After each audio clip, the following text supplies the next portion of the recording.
ताज़ा घडामोडी पाहण्यासाठी आमच्या चॅनलला सबस्क्राईब करा, लाईक करा, शेअर करा आणि बेल आयकॉनला प्रेस करा। A7 न्यूजमध्ये आपलं स्वागत आहे। मी अनिस अहमद पवारचे ठळक बातम्या।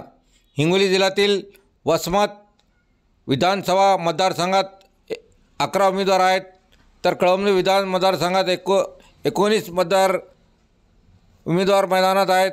तर सर्व जास्त हिंगोली मतदारसंघात 23 असे एकूण 53 उमेदवार निवडणूक रिंगणात असून बुधवारी जिल्ह्यातील तिन्ही विधानसभा मतदारसंघात 1023 मतदान केंद्रावर मतदान प्रक्रिया शांततेत पार पडली।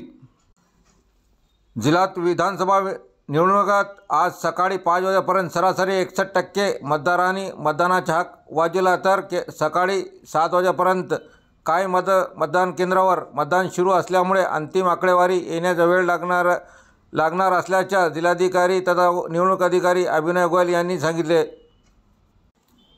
त्यामुळे सरासरी 68% मतदान झाल्याबाबत प्राथमिक अंदाजे होत आहे।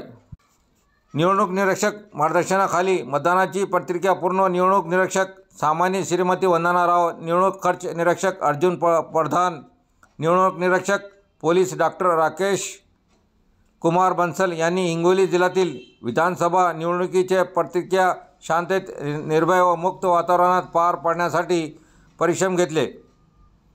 त्याच्या मार्गदर्शनाखाली जिल्हा प्रशासनाने विधानसभा निवडणुकीच्या मतदानाच्या प्रक्रिया शांततेत पार पडले, असे जिल्हाधिकारी तथा जिल्हा निवडणूक अधिकारी अभिनय गोयल यांनी सांगितले।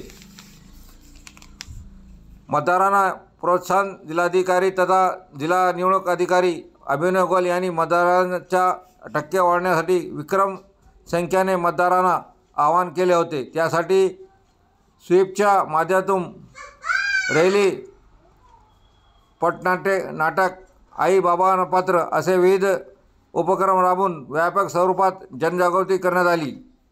जिल्हा प्रशासन व पोलीस प्रशासनातील अधिकारी व कर्मचाऱ्यांनी मतदान प्रक्रिया शांततेत व निर्भय वातावरणात पार पाडण्यासाठी महत्त्वपूर्ण योगदान दिले आहे।